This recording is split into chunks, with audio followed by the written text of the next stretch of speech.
محترم سلام عليكم طبتم مباركة طيبة الحمد لله وسلام على عباده الذين اصطفى سبحانك لا علم لنا إلا ما علمتنا إنك أنت العليم الحكيم الحمد لله الذي هدانا لهذا وما كنا لنهتدي لولا أن هدانا الله إن أصدق الحديث كتاب الله وأحسن الهدي هدي محمد وشر الأمور محدثاتها وكل محدثة بدعة وكل بدعة ضلالة وكل ضلالة في النار رب اشرح لي صدري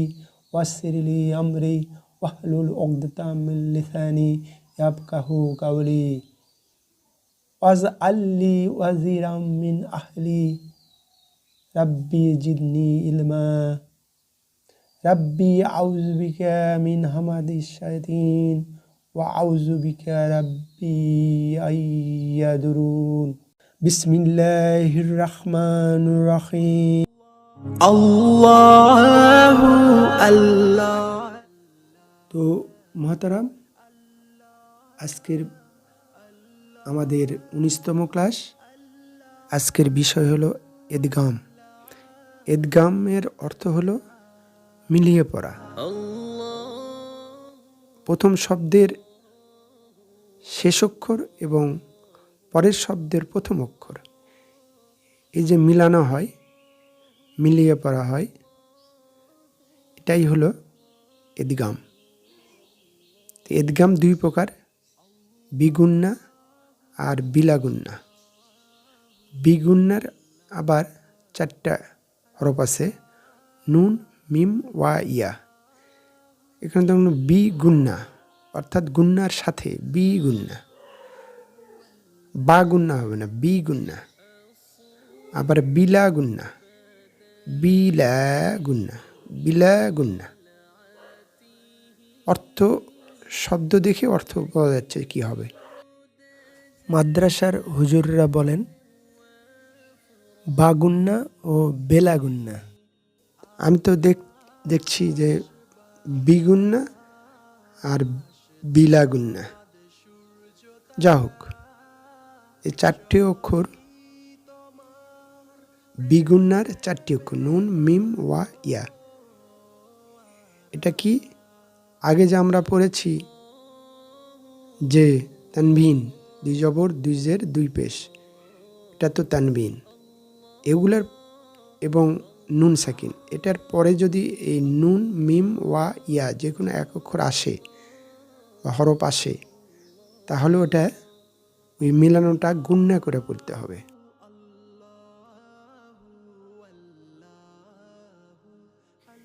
এই মিলানোটা 2 শব্দের মধ্যে হবে। একই শব্দের মধ্যে এই আলামত থাকলে সেটা প্রযোজ্য হবে না, এটা মনে রাখতে হবে। তো আমরা 2 নম্বর দেখি বিলা গুন্না। এটার অক্ষর 2টা, র এবং লাম। এটা 2 শব্দের মধ্যে হয়। এটা মিলানো ঠিকই হয়, কিন্তু গুন্না ছাড়া। মিলবে ঠিকই, 2 শব্দের মধ্যে মিলবে ঠিকই, কিন্তু এটা গুন্না হবে না। অর্থাৎ বিলা, লা, লা আর কি, বিলা গুন্না, অর্থাৎ গুন্না ছাড়া পড়তে হবে। আমরা দেখি উদাহরণের মাধ্যমে আমরা এটা দেখব। মোটামুটি 3টা উদাহরণ দেখব কোরআন থেকে।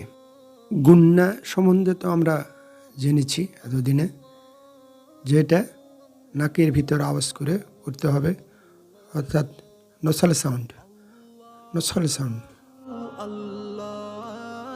তো আমরা কোরআন থেকে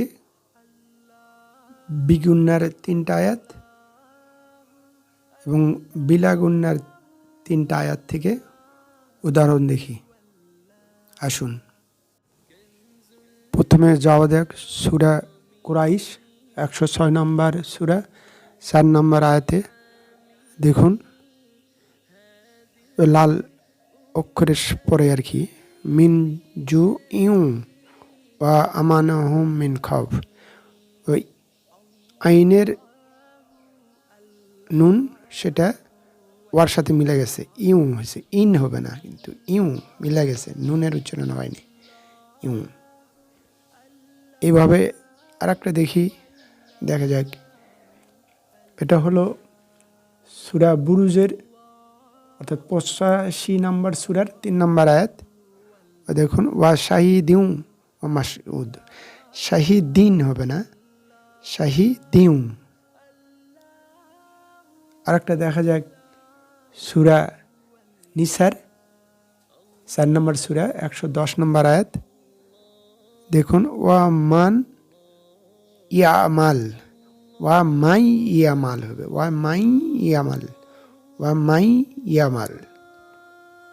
অর্থাৎ নুনের উচ্চারণ হচ্ছে না, কিন্তু অর্থাৎ মিলে গেল, পরের শব্দের সাথে মিলে গেল আর কি। এইভাবে এটা হবে দুটা শব্দ, দেখেন মান একটা শব্দ আর এটা একটা শব্দ, এভাবে মিলে গেছে আর কি। এখন আমরা বিলা গুন্না দেখি। দেখুন এটা হলো সূরা বাকারা 2 নম্বর সূরা 5 নম্বর আয়াত। দেখুন মিন রাব্বিহিম না, দেখুন আফসা, নুন কিন্তু আফসা করা আছে, মির রাব্বিহিম হবে, মির রাব্বিহিম এটা। তারপরে দেখুন সূরা ইখলাস 112 নম্বর সূরা 4 নম্বর আয়াত। দেখুন আমরা যাই সেখানে, এই যে 4 নম্বর লাম ইয়া কুল্লাহু আমরা পড়ি, লাম ইয়া কুন আমরা পড়ি না, কুন আছে কিন্তু কুন, নুন ড্রপ হয়ে গেছে, লা এসে গেছে। তারপরটা দেখেন সূরা তওবা 9 নম্বর সূরার 21 নম্বর আয়াত।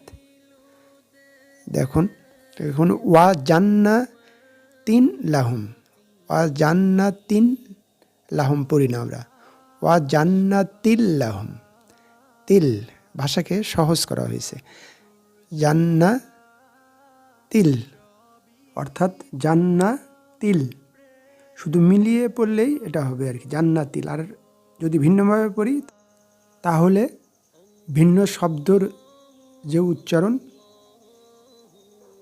তার আসল উচ্চারণ, ভিন্ন শব্দের যে নিজ নিজ উচ্চারণ সেটাই হবে, অবশ্যই গুন্না হবে না। তো প্রিয় মোহতারাম, আজ এই পর্যন্তই। মাআযাল্লাহ ওয়া মা তাওফীকি ইল্লা বিল্লাহ, আলাইহি তাওয়াক্কালতু ওয়া ইলাইহি উনীব। এই চ্যানেলটি ভালো লাগলে একটি লাইক দিন, সাবস্ক্রাইব করুন এবং পাশের বেল আইকনটিতে ক্লিক করুন। লা কুওয়াতা ইল্লা বিল্লাহ। আসসালামু আলাইকুম ওয়া রাহমাতুল্লাহ। আল্লাহ হাফিজ।